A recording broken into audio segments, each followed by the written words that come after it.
John, here's something else we are looking forward to. It's The Matrix 4. We talked about this a couple of weeks ago. Now they're adding another cast member, and it is Christina Ricci. Now, Christina Ricci is famous for, obviously, the Addams Family, Casper. She's famous for another reason in our family. Yeah. Great likeness. Yeah, I would say so, yeah. It's the forehead. Yeah, but anyway, Matrix 4 has cast Christina Ricci in an undisclosed role, with Warner Bros. Quietly adding her name to the film's official cast list. Hitting screens almost 2 decades. I can't believe that. Almost 2 decades after The Matrix Revolutions. The latest instalment in the franchise has been a long time coming, with rumours circulating for years. Once The Matrix 4 was officially announced, its production became one of the many to be shut down due to COVID-19 pandemic, delaying the movie further. Its release was also shuffled around before landing on its current date of December 22nd, 2021. And like all of Warner Bros. 2021 features, The Matrix 4 will debut in theatres as well as on HBO Max. I'm seeing this in the cinema, John. I'm not watching this on any format other than... You don't watch a Matrix film. You don't watch a fucking Matrix film in your house on a TV or on an iPad. John, we've already got... is it Yahya Abdul-Mateen? Yahya Abdul-Mateen, the second, yes. Black Manta. Yeah, we've got Neil Patrick Harris, Jessica Henwick Clearly in there. Playing an agent. Yeah, Jonathan Groff in there as well. Hugo Weaving and Lawrence Fishburne, sadly not returning. Yes. There must be reasons for that, John. I think it's a prequel, Stephen. I think it's a prequel alternate story, a branch into a different reality. Do you think they'll reference them in any way, though? No, I don't think so. No. Stephen, there was lots of talk it could be the Hunt for Morpheus, and that we may see a younger version of the character, maybe recast. And it's because we know that obviously Trinity is going to be the chosen one in this, and it's not going to be Neo. Yeah. So it's going to be a completely different story. It needs to be, they have to differentiate. We were speaking about differentiating with Evil Dead. It has to differentiate from the original trilogy where Neo was the man. It's good for Carrie-Anne Moss. She's getting a chance to star. And look, Keanu's, we know what that guy can do in action.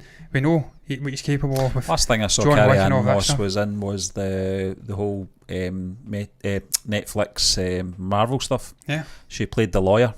Very hard-hitting character as well. But Christina Ricci, John. I'm just looking. It's funny. Like 5 degrees of separation of Kevin Bacon. 50 States of Fright. She's linking into your man who's doing Evil Dead. Lee. Yeah. Whatever his name is. Horno. Lee Horno. Fucking better be Lee Horno. It's not Horno, John. Is it not? It's Cronin. Lee Cronin. but yeah, you're absolutely right, John. Christina Ricci, I didn't know much about him. John, Christina Ricci is a strange one to me because everyone knows who she is, but not everyone can probably name a top 5 with Christina Ricci in it. And it's nothing to do with the actress. It's got nothing to do with her. She's a fine actress. I just don't think that she's had probably great agents, to be honest with you. No. She's been in some films that have appeared on Netflix, very under the radar stuff. A lot of the stuff that perhaps maybe you would see Nicolas Cage doing, the sort of throwaway titles, the sort of just cashing in the phoning his performance in. Not saying that about Christina Ricci. I just think she's had such a checkered career for me. And I do remember her, she started off brightly with the likes of Addams Family. Playing the voice of Cinder in Spyro. Yeah. Big fan of Spyro games when I was a kid. Yeah, I didn't know that. Although, albeit 2008, I wasn't a fucking kid in 2008. 19. She was in that film with, what was it called again? It was, I can't remember, John. She was in Mermaids with Cher, obviously, and Winona Ryder in the early 1990s. Appeared in the Shoop Shoop song, if anyone still remembers that. It was a one... John, I have to look this up, actually. She was in Casper, and I grew up as a little kid. I loved that. I absolutely loved it. Eric Idle, Casper. Yes. Yeah. So I loved the Casper films. Of course, she was in Sleepy Hollow, Stephen, and I love Sleepy Hollow. Yeah. That was a great... I hope it was a great Johnny Depp. It was in that. It was, John. That was a Tim Burton. Very dark, sort of not dystopian, but a dark movie. Loved it.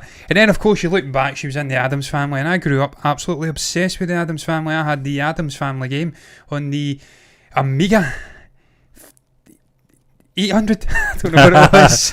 Amiga. You had to think of that one. I'm not sure if it was 800, maybe 1200. I don't know, but I had it on this fucking antiquated little... It wasn't antiquated at the time. She was in that film with what's her name? Monster. It was called the one with Charlize Theron. Oh, yes. She played a lover in it. She was fantastic in that, as I recall, John. I think that might have been the last thing I actually saw her in. But I'm trying to remember that film that she was in. It was a sort of a kind of cabaret sort of thing going on, and it was Christina Aguilera was in it as well. But I can't remember. It wasn't Moulin Rouge, John. It was. Cher might have been in that as well. I don't know. I just can't remember what it's called. I'm trying to find it now, Steve. She was in Ally McBeal.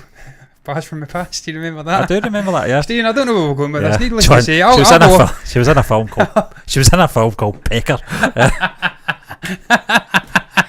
I remember this film because I'm pretty sure. I'm going to click on it, John. I'm pretty sure your man from Terminator 2 was in this. Patrick? No. Edward Furlong. Eddie Furlong. Yeah. To fill you in, while we're laughing at Pecker, it's an affectionate slang word for the male genitalia, so that's why we're laughing at it. In Scotland, no less. Stephen, I'm excited about this casting. There's something about Christina Ricci. As you did say, she's a good actor. You look back at her career as a kid and as a teenager going into adulthood, she has done some wacky different roles. So we know she's going to deliver a decent performance. And there's something about her, she just fits for the Matrix. We were speaking about it over the weekend. You actually told me she'd been cast. Yeah. And I says to you, it just fits. There's something about it, it's right. So I'm looking forward to this movie, how she's going to fit into it. I don't know what she's going to play. I don't really care. I'm just looking forward to seeing this movie. They have to, or she has, Lana Wachowski has, if she's involved, I don't know if they've got a casting director, if she's doing it first hand, but picked a solid cast. Neil Patrick Harris, you Abdul Mateen, Keanu's back, Carrie-Anne Moss is back, Christina Ricci. It's a fucking good cast, man. Yeah. And they are doing something different cinematography wise, because we do know they shut down large parts of San Francisco. They were doing helicopter flybys and stuff like that. It cost a bomb, $460,000 to shut it down. So if you're shutting down a major city like San Francisco to get shots, there must be something. Stephen, I wonder if it's a shot by shot fucking remake of the original, and it's the scene where they go and save Morpheus and they fly out of the helicopter and it's wet. I wonder if it's something like that. I'd love that. I tell you, I know most people wouldn't. Back to the Future 2 type thing. Get back, different angle, man, and it's Endgame. That'd be fucking incredible, wouldn't it? Would that not be amazing? It would be, John. It would be great if they were keeping Lawrence Fishburne's appearance under wraps. That would be good. They've done that. They did it with Sean Connery and Robin Hood, Prince of Thieves. I always remember that, watching it for the first time, and then Sean Connery turning up at the very end and going, "What? You know, what's going on here?" Who was in that one? Was that it was Kevin Costner? Yes, I remember that. And Alan Rickman. That not end with Alan Rickman was in that. Morgan Freeman, Sheriff of Nottingham, wasn't it? Yeah. Was that the one with the locked padlock or some shit? Stupid. Yeah, the chastity belt. Yeah. Oh dear. That was Alan. I think that was my. Well, no, was it? No, I think I've seen Die Hard before. I tell you what, though, man, not the worst Robin Hood film. No, it's not. One of the best, actually. No, that is a absolute howler from a couple of years ago, John. Yes. Yeah, that one. Yeah. Ben Mendelsohn playing the Sheriff of Nottingham. It should have worked. It should have all worked. All the moving pieces were there. They fucking dropped the ball. It was just a film we didn't need, John. But I remember Jeremy Jans' review, Stephen. He says it was like a modern movie. It was confused. Was it modern? Was it ancient? Bit like me. Am I modern or am I ancient? I've been doing DNA tests. Yeah. And I've been fucking diving deep into my ancestry. Believe me, I had to dive deep to get what I wanted. I think you got what you wanted, John. I got what I wanted, and then yes, there's some nice surprises in the modern. Have we got comments? We've got a couple of comments from Sandro. Not a fan of the Matrix movies. I don't think anyone is of the movies. The first movie, yes. The other movies, not so much. Keanu Reeves' acting is really awful. He's not the best actor in the world, in fairness, but we love him. I can only speak for myself. I love Keanu. There's something about Keanu. He's just got that vibe to him. Just a dead relaxed, cool guy off the screen. Brilliant dude. Drives about in his motorcycle. Lost his sister, I think. Just a dead humble guy. Yeah. And he does zany different roles, and then he does his big hitting blockbuster stuff like John Wick. You don't need to be a good actor to do John Wick. You just need to be dedicated, know how to use a fucking gun, and just run about. And that's what he does, and he's in Dynamite doing it. And it was the same as Neil. Yeah, he's got enough to get pull off. Yeah, exactly, John. But we're going to move on. He's not Daniel Day-Lewis. No, he's definitely not. No one is. No one is. That's a terrible comparison. Daniel Day-Lewis. That's not very fair. Daniel Day-Lewis is a fucking goat. Yeah, him and Marlon. Yeah, but anyway, John, we're going to talk.